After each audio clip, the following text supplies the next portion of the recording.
everyone, Christy Reese here. We're really honored every quarter to give away money from our Circle Fund to local organizations who are doing great things in our community.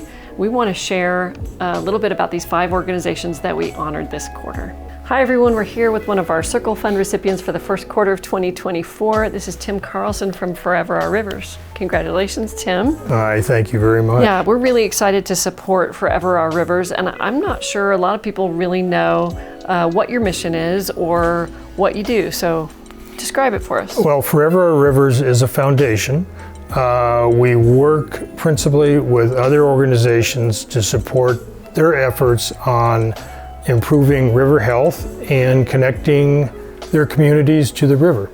Our goal is to increase awareness of the value rivers provide to communities, both economically, environmentally, recreationally, and so on. So it really is the heartbeat of our community, but for so long it was treated poorly. Yes, it has been. And I spent 50 years, I'm an environmental engineer, I spent 50 years working to improve river health in a lot of different areas. And this, working in the nonprofit area is by far well, it's exciting, but it's more fun than any other job I've ever had. That's great. So you support a lot of local organizations. Are they all local, or do you support some of the larger statewide or national organizations that deal with river health? We support principally local organizations. We have quite a few in the greater Grand Valley area, but we also extend ourselves down to supporting groups in like Paonia and Crested Butte. Crested Butte was interesting. They were doing beaver reintroduction, but mostly we try to get young people, school-age kids on the river in some form or fashion, and it's through other groups that are doing that work. So they actually do the hard work. We just provide the funding so that they can do it. That's great. So do you have volunteer opportunities for people? Not really. Okay.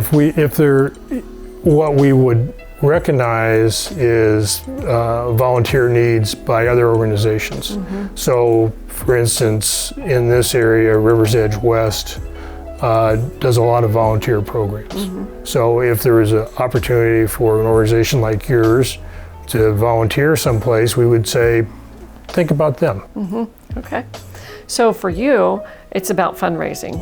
It's about fundraising and bringing awareness. And then giving the funding away. Yeah. And one of the things that we've done this past year, our board has said, we really need to focus or have a greater focus on the underserved communities. They're the ones who typically do not have the advantage of a really nice river system. And if it can improve their communities, the whole community is improved. Agree. So if people want to learn more about your organization, where can they find that? Well, online it's www.foreverourrivers.org.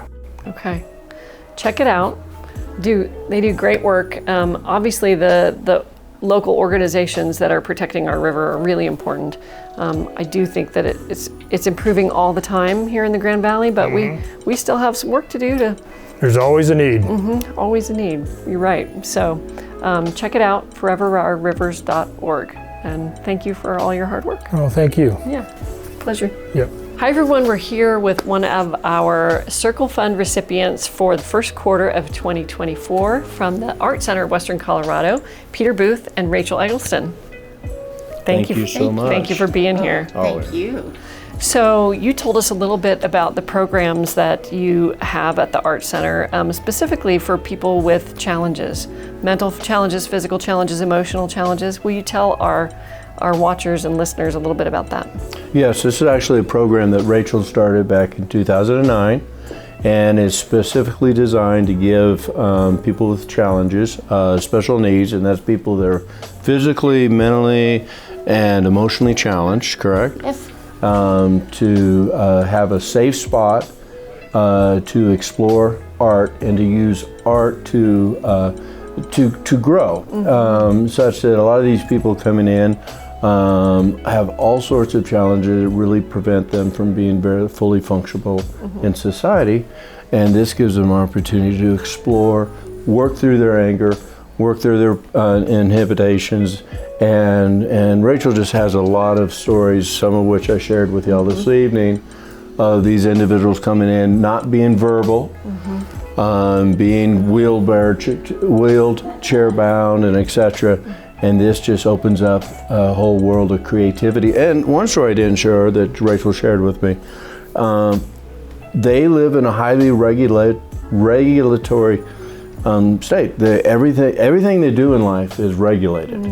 What they can do and everything, and this gives them an avenue to actually have a little bit of choice. And be creative. And be creative. That's a big part of it, you know.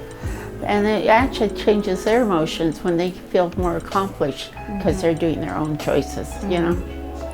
Yeah. Well, you all do lots of other programs. I mean, lots of art programs for kids, for adults. I mean, painting, ceramics, just about everything. So for those people watching, if you haven't checked out the Art Center, you need to go see all the different programs that they do.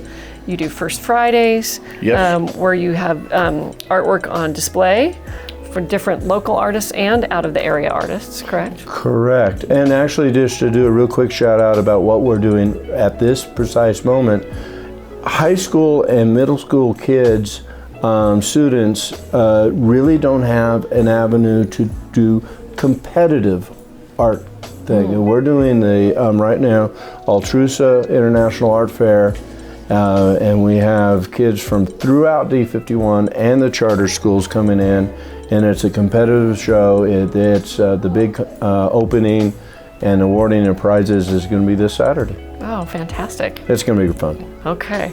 So if people want to get involved with the Art Center, maybe they want to become a member or maybe they want to volunteer, how do they get more information on how to do that? The best thing is go to our website, gjartcenter.org, and we have excursions, trips, art classes, adults, youth. I've been a museum professional for almost 30 years now, and I am so impressed at how many exhibits the Art Center does. They do almost 24 exhibits a year, and that is really quite remarkable. Please support the arts in our community, and the Western Colorado Center for the Arts does such a great job. We're such an invaluable part of our community, so we thank you. And thank you for this so much. and all you do for the community. Absolutely. Hi everyone, we're here with one of our Circle Fund recipients for the first quarter 2024, Jackson Wilson with Riverhawks Hockey Club. Tell us about Riverhawks, so exciting. Thank you, Chrissy. Yeah, the Riverhawks is a youth hockey organization here in Grand Junction, Colorado. We have a bunch of kids from all over the place, like Montrose, Ouray, Delta, all the way to Palisade, Fruita, and in Grand Junction that come and play hockey with us. Very exciting to be able to be the only youth organization until Glenwood Springs here on the Western Slope. And how many kids do you have involved right now? So currently we have about 140 youth hockey players and 30 kids in our Learn to Play for about a total of 170 kids. So awesome. And hockey is not a cheap sport. No, it's not. So we currently have about an average registration cost about $1,600 for 6 months of the winter season of hockey. We're able to have our 8 and unders at $600 through donations and sponsorships through various entities within the community. Awesome. And you're a nonprofit organization, but when you go to the sports complex, you have to rent the ice time. So that's an additional cost. And then you have travel and all kinds of things that you have to pay for. Yeah, absolutely. So our ice cost is our biggest fee. We usually average about $18,000 to $20,000 a month during those winter seasons of ice costs for our youth organization. So very expensive. It's about $270 an hour. And with the private facility, we're unable to really get supplemented there. So we really have to find sponsorships and donors to be able to help us to keep the registration prices cheaper for our families here in Grand Junction. But it's something we love working at to try and help our families. So yeah.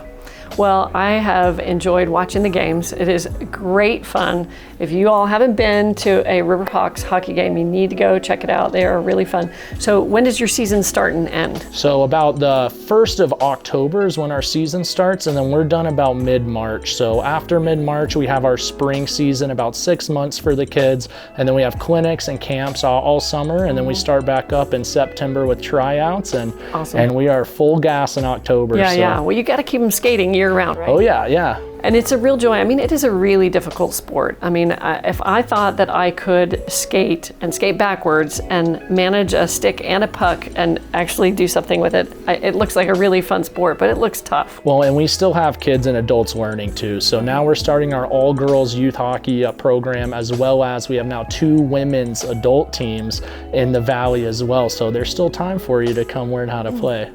Yeah, I'll think about that. Well, we are really excited to support the Riverhawks, and we want to make sure that as many kids get to play hockey as possible. This is a great sport, so check it out. If people want to learn how to sign up, they got a kid that wants to play, or if they want to volunteer as a coach or a parent to help out, how do they get in touch with you and the Riverhawks? Sure, so you can always find me at the rink. My email address is jwilson@rivercitysportplex.com. You can shoot me an email. You can also go online onto our website at rivercitysportplex.com or grandjunctionhockeyclub.com, which is our youth organization's website. Great, grandjunctionhockeyclub.com. And feel free to donate more money to the Riverhawks to keep this fabulous hockey program going. Yes, absolutely. Thank you so much. Thank you. Appreciate it. Yeah. All right, everybody, we're here with one of our Circle Fund recipients for the first quarter of 2024, Mary Coleman from West Middle School PTO, Parent-Teacher Organization. Yes. Yeah. I loved what you shared, what your whole group shared tonight at our Circle Fund event about what you do for the kids and how involved you are. So share a little bit with our watchers just what you're trying to accomplish with your PTO. Okay, well, basically we're just a small group of women who are really trying to bring a difference and make our education better for the students. We're trying to make it a little bit easier for the teachers so they don't have to pull all their funds out of their own pockets, or Which they do. It's crazy. they do a lot, and then just make a communication gap close a little bit more between students, staff, parents, that kind of thing. So we just try and make it a little better place to be all around. So. And your organization is fairly young. As you all discovered, there wasn't actually a PTO at West Middle School. Correct. Yeah, correct. I came from an elementary school that had an amazing one.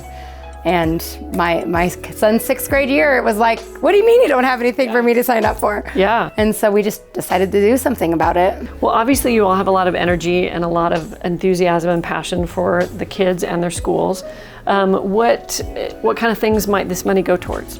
This is actually going to improve our technology in our math and science and STEM and robotic programs. Awesome. So we're so grateful for the gift, just because it'll help so many more kids. It's not just one, it's thousands after the years of kids graduating. We talked about calculators. Yes, and ma'am. they're expensive. Yes, ma'am. And someone said to me, don't kids just use the calculators on their phones now? But it's not the same. Yeah, it's not the same. They don't have the same functions. No, I was researching these because I was thinking the same thing, right? Like, what's 4 + 4? Like, surely these can't be this expensive, right?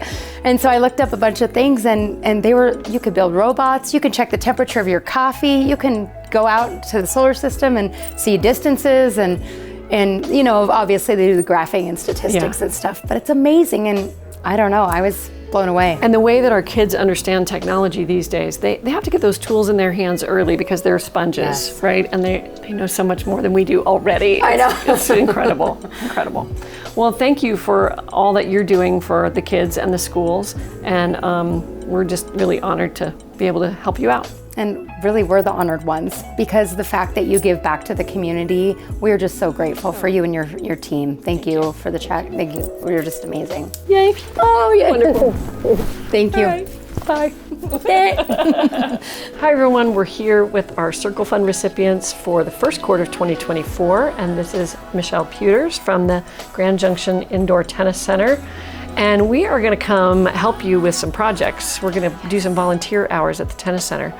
You and I talked, and the tennis center is not a nonprofit, but you have programs where you allow nonprofits to come use the tennis center. Yes. And so we're hoping we can hoping we can help in some way with that. Yes, and I think it's really great. First of all, the volunteer hours is going to be very beneficial for us. It's a 30-year-old facility, and there's a lot of updates that need to be happening. So we'll definitely put you guys to work. So thank you so much for offering that. You guys do a lot for the community, the recipients who received checks. I mean, all of them are such amazing nonprofits. So Yeah. very well deserved, and I'm just happy to be here. With the nonprofits, I used to work with a nonprofit, and I think it's really important to give back to the community with any business, as you know. And the Junction Indoor Tennis Center is the only indoor tennis and pickleball facility for miles and miles. And I think with you and I talking about having an opportunity for a funding opportunity, I should say, it dawned on me that we should already have one. So I think this is the start of maybe a scholarship program or a nonprofit program where individual donors or businesses can sponsor, and then we can provide those courts for free because those fees will be paid for. Yeah, wonderful. Great. Yeah. Wonderful. Well, it is a great facility, and although not perfect, I mean, I have enjoyed using it over the winter time, and I know there's a lot of people that have really benefited from being able to play in the wintertime and when the weather's nasty. So it's a lifelong sport too. It is. You just keep going and it'll be good to you. Don't play tennis or pickleball. You need to go check it out. It's Yes. really amazing. So Thank you so much. thank you for all that you do. And go sign up, go play, and get involved with some of the organizations that might want to use the tennis center for their groups. We talked about Special Olympics, Discoverability. They have a lot of really good tennis players in wheelchairs. Yep. Amazing, like they play way better than I do. So good groups of people that could use some court time. Yeah, and we're open to the community. We also have members. We have tennis pros and pickleball pros that can give you lessons and drills and tournaments and leagues and all the things. So All right. Well, thank you, Michelle. thank you.